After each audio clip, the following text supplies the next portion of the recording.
నమస్కారం. తెలుగు సినిమాలో అప్పుడప్పుడు కొన్ని సినిమాలు వస్తుంటాయి.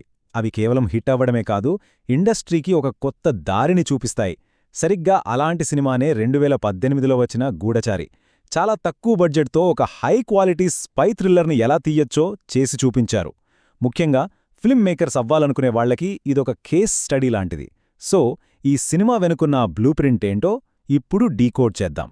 చూశారుగా, ది టైమ్స్ ఆఫ్ ఇండియా లాంటి ఒక పెద్ద పత్రిక చెప్పిన మాట ఇది. ఈ ఒక్క వాక్యం చాలు గూఢచారి సినిమా టాలీవుడ్పై ఎంత పెద్ద ఇంపాక్ట్ క్రియేట్ చేసిందో అర్థం చేసుకోవడానికి. నిజానికి ఇది కేవలం ఒక సినిమా కాదు, ఒక నమ్మకం. మంచి కథ ఉంటే చాలు అద్భుతాలు చేయొచ్చని నిరూపించింది. సో అసలు పాయింట్ ఏంటంటే, తక్కువ బడ్జెట్ కానీ భారీ విజయం. ఇది ఎలా సాధ్యమైంది? ఈ సినిమా సక్సెస్ వెనుకున్న ఆ స్ట్రాటజీ ఏంటి? ఈ విశ్లేషణలో ఈ ప్రశ్నలకు సమాధానాలు వెతుకుదాం. సరే, ముందుగా ఈ సినిమా ఎంత పెద్ద సక్సెస్ అయిందో కొన్ని నంబర్స్ చూద్దాం. ఎందుకంటే లెక్కల్లో చూస్తేనే కదా దాని వెనకున్న కష్టం, క్రియేటివిటీ మనకు స్పష్టంగా అర్థమయ్యేది. ఆశ్చర్యంగా ఉంది గదూ! ఈ సినిమా బడ్జెట్ కేవలం 6 కోట్లు. ఈ రోజుల్లో ఒక స్పై థ్రిల్లర్ అంటే 100 కోట్లు అనుకుంటాం. అలాంటిది ఒక హై వోల్టేజ్ యాక్షన్ ఫిలింని ఇంత తక్కువ బడ్జెట్లో ప్లాన్ చేయడమే వాళ్ల మొదటి విజయం. ఇక కలెక్షన్స్ విషయానికొస్తే బాక్సాఫీస్ దగ్గర ఈ సినిమా సుమారుగా 25 కోట్ల రూపాయలు వసూలు చేసింది. పెట్టిన బడ్జెట్తో పోలిస్తే ఇది ఎంత పెద్ద నంబరో ఆలోచించండి. కమర్షియల్గా ఇది ఎంత పెద్ద హిట్టో చెప్పడానికి ఈ ఒక్క నంబర్ చాలు. ఇక్కడ ఈ చార్ట్ చూస్తే మనకు విషయం ఇంకా క్లియర్గా అర్థమవుతుంది. పెట్టిన పెట్టుబడికి దాదాపు 4 రెట్ల లాభం. ఫిల్మ్ మేకింగ్ నేర్చుకునే ప్రతి ఒక్కరికి ఇదొక ముఖ్యమైన పాఠం. మన దగ్గర 100 కోట్లు ఉండక్కర్లేదు. ఒక పర్ఫెక్ట్ ప్లాన్, మంచి కథ ఉంటే బాక్సాఫీస్ని శాసించొచ్చు. సరే, డబ్బు, కలెక్షన్స్ పక్కన పెడితే ఏ గొప్ప సినిమాకైనా ప్రాణం దాని కథనం. మరి గూఢచారి కథ అంత పకడ్బందీగా ఎలా వచ్చింది?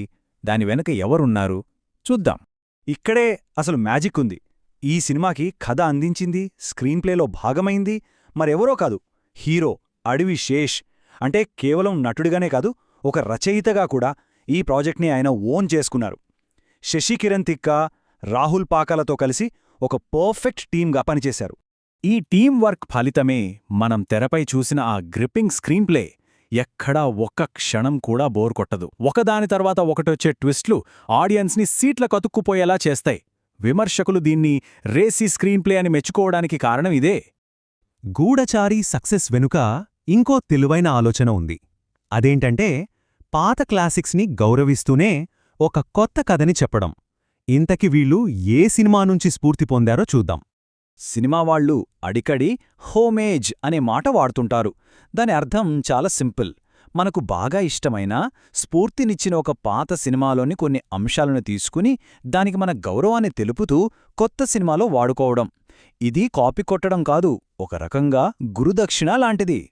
ఇక్కడ చూడండి, 1966లో మన సూపర్ స్టార్ కృష్ణగారు నటించిన క్లాసిక్ గూఢచారి 116 తెలుగులో స్పై సినిమాలకు ట్రెండ్ సెటర్ అది. ఆ సినిమాకి గౌరవ సూచికంగా 2018 గూఢచారిలో హీరో ఏజెంట్ కోడ్ని 116గా పెట్టారు. ఇదొక తెలివైన ట్రిబ్యూట్ అన్నమాట. సరే, మంచి కథ ఉంది, దానికొక క్లాసిక్ టచ్ కూడా ఇచ్చారు. కానీ తక్కువ బడ్జెట్లో ఆ కథని అంత గ్రాండ్గా, అంత టెన్స్గా తెరమీదకెలా తీసుకొచ్చారు? ఇప్పుడు ఆ టెక్నికల్ సీక్రెట్స్ ఎంతో చూద్దాం. ఒక డైరెక్టర్ అవ్వాలనుకునే వాళ్లకి ఇదొక మినీ గైడ్ లాంటిది. ఒక థ్రిల్లర్ని ఎంగేజింగ్గా ఎలా మార్చాలో ఈ సినిమా చూపిస్తుంది. చూడండి. 1. హీరోకి పర్సనల్ ఎమోషన్ యాడ్ చేయడం. 2. హీరోని అందరికీ శత్రువుగా మార్చి ఒంటరిని చేయడం. 3. నమ్మిన వాళ్లే వెన్నుపోటు పొడిచేలా ఒక ట్విస్ట్ పెట్టడం. 4. క్లైమాక్స్లో టైంతో రేస్ పెట్టడం. ఈ టెక్నిక్స్ అన్నీ ఆడియన్స్ని సీట్ ఎడ్జ్లో కూర్చోబెట్టాయి. ఒక సినిమా విజయం వెనుక కనిపించని హీరోలు చాలామంది ఉంటారు. దర్శకుడు శశికిరణ్ తిక్క విజన్కి ప్రాణం పోసింది ఈ technical team. Shanil DEOs cinematography సినిమాకి ఒక హాలీవుడ్ లుక్ ఇస్తే, శ్రీచరణ్ పాకాల మ్యూజిక్ టెన్షన్ని పీక్స్కి తీసుకెళ్ళింది. ఇక గ్యారీ బీహెచ్ ఎడిటింగ్ సినిమాకి వేగాన్నిచ్చింది. డైరెక్షన్, ఎడిటింగ్, మ్యూజిక్ ఈ మూడూ ఎప్పుడైతే ఒకదాంతో ఒకటి కలిసి ప్రయాణిస్తాయో అప్పుడొచ్చే అవుట్పుట్ వేరే లెవెల్లో ఉంటుంది. గూఢచారిలో ప్రతి యాక్షన్ సీక్వెన్స్ అంత థ్రిల్లింగ్గా ఉండటానికి కారణం ఈ ముగ్గురి మధ్య ఉన్న పర్ఫెక్ట్ సింక్. ఓకే, సినిమా కమర్షియల్గా హిట్ అయ్యింది, టెక్నికల్గా స్ట్రాంగ్గా ఉంది. మరి దాని లెగసీ ఏంటి? తెలుగు సినిమా చరిత్రలో గూఢచారికి దక్కిన స్థానమేంటి? సినిమా రిలీజయ్యాక దాదాపు ప్రతి పెద్ద మీడియా హౌస్ నుంచి పాజిటివ్ రెస్పాన్స్ వచ్చింది. టైమ్స్ ఆఫ్ ఇండియా 4/5 స్టార్స్ ఇచ్చింది. ది హిందూ అయితే ఏకంగా ఏ విన్నర్ అని చెప్పేసింది. అందరూ ఏకగ్రీవంగా దీన్ని ఒక వెల్ మేడ్ స్పై థ్రిల్లర్ అని మెచ్చుకున్నారు. ఇది మామూలు విషయం కాదు. కేవలం ఆ సంవత్సరంలోనే కాదు, ఏకంగా దశాబ్దపు 25 గొప్ప తెలుగు సినిమాల్లో ఒకటిగా ఫిల్మ్ కంపానియన్ గుర్తించింది. అంటే గూఢచారి తనకంటూ ఒక ప్రత్యేక స్థానాన్ని సంపాదించుకుని ఒక మోడర్న్ క్లాసిక్గా నిలిచిపోయిందన్నమాట. కానీ కథ ఇక్కడతో ఆగిపోలేదు. అసలు కథ బహుశా ఇప్పుడే మొదలవ్వబోతోంది. గూఢచారి సక్సెస్ దాని సీక్వెల్ G2కి దారితీసింది.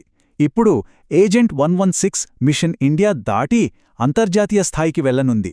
సో చివరిగా ఒక్క ప్రశ్నతో ముగిద్దాం. ఒక ఫిల్మ్ మేకర్గా ఆలోచిస్తే చేతిలో 100 కోట్ల బడ్జెట్ ఉండటం పవర్ఫుల్లా, లేక గూఢచారి లాంటి ఒక పక్కా బ్లూ ప్రింట్ ఉండటం పవర్ఫుల్లా? గూఢచారి సినిమా ఈ ప్రశ్నకు సమాధానం చాలా స్పష్టంగా చెప్పింది.